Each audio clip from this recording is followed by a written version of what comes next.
BRS parliamentary party deputy leader Rajya Sabha సభ్యులు వద్దిరాజు రవిచంద్ర ఖమ్మంలో రాత్రి సద్దుల బతుకమ్మ సందర్భంగా పలుచోట్ల జరిగిన వేడుకలు ముఖ్య అతిథిగా హాజరయ్యారు.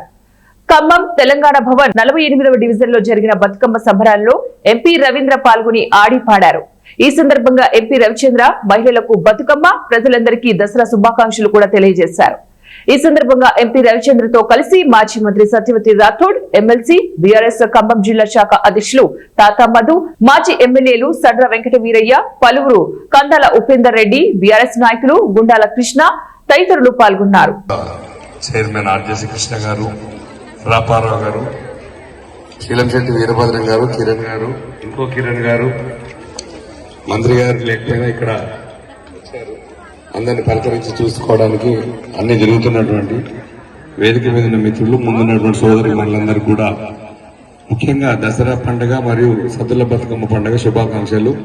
మీ అందరితో ఒక అరగంట సమయం మంచిగా ఆడుకునే సమయం వేస్ట్ అయిపోయింది. ఎక్కువగా విసిగించాం. 2 నిమిషాలు క్లోజ్ చేస్తామా. మొట్టమొదల దేవి శరణవరాత్రోత్సవాల్లో భాగంగా అమ్మవారిని ఆగమనం ప్రోగ్రాం, ఆ తర్వాత 46, 47, 45 డివిజన్ల బతుకమ్మ ప్రోగ్రాం. అతిపెద్ద వర్షంలో కూడా మీరందరూ ఉండి బ్రహ్మాండంగా ఆడుకున్నారు. ఎప్పుడు కూడా తోట రామారావు అన్న ఈ హైదరాబాద్, ఈ ఖమ్మం నగరంలో మొత్తం అన్ని కార్పొరేటర్ల కంటే ముందుండి మీ ప్రజల కష్టాలు సుఖాలలో కూడా పాలు పంచుకునే దంపతులు వారు. వాళ్ళు రామ్ లక్ష్మణ్ కూడా ఖచ్చితంగా వాళ్ళు పిల్ల పాపలతో సహా పనిచేస్తారు. అందరికీ చేదోడు వాదోడుగా ఉంటారు. వారికి నా హృదయపూర్వక ధన్యవాదాలు తెలియజేసుకుంటూ ఈ బతుకమ్మ పండుగ ప్రాముఖ్యతను టీఆర్ఎస్ పార్టీ పెట్టిన తర్వాత